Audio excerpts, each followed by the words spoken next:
الحمد لله رب العالمين وبه استعين واشهد ان لا اله الا الله وحده لا شريك له واشهد ان محمدا عبده ورسوله اما بعد. میرے بھائیوں، دوستوں اور عزیزوں، جیسا کہ آپ سب جانتے ہیں کہ عقیدے سے متعلق دروس کا یہ سلسلہ ہے اور عقیدے میں ارکان ایمان پر گفتگو ہوئی. ارکان ایمان کتنے ہیں؟ کل 5 ہیں کہ 6؟ ارکان ایمان 6 ہیں نا.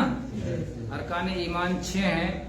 پہلا رکن اللہ پر ایمان، اور توحید اور عقیدہ کے سارے مباحث اللہ پر ایمان کے ارد گرد گھومتے ہیں، اور اس کی تفصیل انشاءاللہ ہم آگے پڑھیں گے. اس کے بعد میں کتابوں پر ایمان، فرشتوں پر ایمان اور ملائکہ پر ایمان، آخرت پر ایمان، اچھی بری تقدیر پر ایمان، سارے ایمان کے مباحث ہم لوگوں نے پڑھ لیا الحمدللہ. تیزی کے ساتھ میں پچھلے ہفتے تقدیر پر ایمان کے بارے میں تیزی کے ساتھ بتایا گیا تھا مختصر طور پہ. یاد رہ گیا کچھ؟ 4 باتوں پر ایمان لانے سے تقدیر پر ایمان مکمل ہوتا ہے. کون بتائے گا وہ 4 باتیں؟ ہاں، اور ہاں، علم، کتابت، مشیت اور ایجاد. ادھر سے کوئی کہہ رہا تھا؟ ہاں، یعنی سارے لوگ علم، کتابت، مشیت، ایجاد، یہ 4 چیزوں پر ایمان لائیں تب تقدیر پر ایمان مکمل ہوگا، نہیں تو تقدیر پر ایمان مکمل نہیں ہوگا. یہ سمجھ میں آ رہا ہے؟ علم کا مطلب اللہ کو سب کچھ معلوم ہے نا، کوئی چیز اللہ کے علم سے باہر نہیں ہے. کتابت کا مطلب اللہ نے سب کچھ لکھ رکھا ہے، جو کچھ اللہ کو معلوم ہے اللہ نے سب کچھ لکھ رکھا ہے، کوئی بھی چیز لکھنے سے باہر نہیں ہے. مشیت، اللہ تعالیٰ جب چاہتا ہے تبھی اس دنیا میں کچھ ہوتا ہے. اللہ زبان سے اقرار، دوسری ہے دل کا عقیدہ، دل کا یقین، اور تیسری چیز ہے اس کے مطابق عمل. تو زبان سے اقرار کرنا، دل میں یقین رکھنا، اور اس کے ہے نا. نیت بھی عمل ہی ہے، اصلا وہ آپ کے دل کا عمل ہے نا. تو اگر کوئی عمل نہ ہو کسی کے یہاں تو ایمان میں کیسے رہ سکتا ہے؟ تو جو بہت سارے لوگ جو یہ سمجھتے ہیں کہ عمل ایمان کا حصہ نہیں ہے، تو یہ ان کا سمجھنا صحیح نہیں ہے. عمل یہ ایمان کا رکن ہے، اور عمل کے بغیر ایمان کبھی بھی مکمل نہیں ہو سکتا ہے. اسی طرح سے ایمان سے متعلق جن مسائل پر اہل علم کا اتفاق ہے، صحابہ اور کبار تابعین کا اتفاق ہے کہ ایمان گھٹتا اور بڑھتا ہے.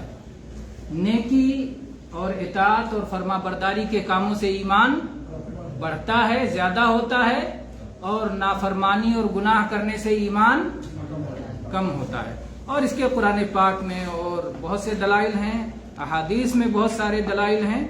ایک آیت پڑھ کے درس مکمل کر دیتے ہیں آج کل. اتنی 2 باتیں یاد رہے تو انشاءاللہ بہت ہے. اللہ تعالیٰ نے فرمایا انما المؤمنون الذين اذا ذكر الله وجلت قلوبهم واذا تليت عليهم آياته زادتهم ایمانا وعلى ربهم يتوکلون. ایمان والے وہ ہیں کہ جب اللہ کا ذکر ہوتا ہے، اللہ کو یاد کیا جاتا ہے، تو ان کے دلوں میں خوف طاری ہو جاتا ہے، ڈر طاری ہو جاتا ہے. اور جب اللہ کی آیتوں کی ان پر تلاوت کی جاتی ہے تو ان کا ایمان زیادہ ہو جاتا ہے. تلاوت ان کے ایمان کو زیادہ کر دیتی ہے، زادتہم ایمانا. اور جو چیز زیادہ ہو، اس کا مطلب پہلے کم تھی نا، کم تھی زیادہ ہوئی. تو جہاں زیادہ کا ذکر آیا کمی اس کا لازم ہے.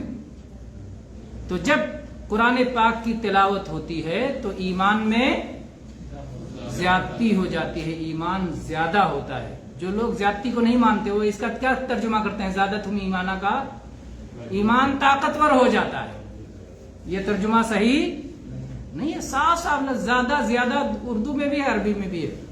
اس لیے یہ کہنا کہ ایمان خالی کمزور ہوتا ہے، طاقتور ہوتا ہے، کم زیادہ نہیں ہوتا، یہ صریح قرآن پاک کے خلاف ہے، احادیث کے خلاف ہے. اس لیے جو لوگ ایسا کہیں، اگر کوئی مانتا ہے کہ ایمان کم زیادہ ہوتا ہے اور کہتا ہے ایمان طاقتور ہو گیا تو کوئی حرج نہیں، لیکن کہے کہ میں نہیں مانتا ایمان کم زیادہ ہوتا ہے، ایمان صرف کمزور اور طاقتور ہوتا ہے، تو غلط ہے.